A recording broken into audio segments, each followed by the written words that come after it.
What are you doing? Oh, I'm taking this floating thing out of the water because the hurricane's coming. We're gonna get a ruined here. You shouldn't be out here. Why? You're in the middle of a hurricane. Yes, because the floater is gonna get ruined. We're gonna get it destroyed. So we're gonna save them out of the water. You're not even using an umbrella. Oh, we never owned any umbrella in California. Do you know that?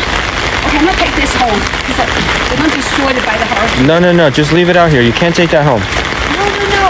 They're gonna get destroyed by hurricanes. The floods are coming. There's going to be thunder and lightning coming in soon. The only thing, exactly. if you're in the pool area, the only thing that's going to be floaty is you. Yeah. I'm gonna put it in my way, alright?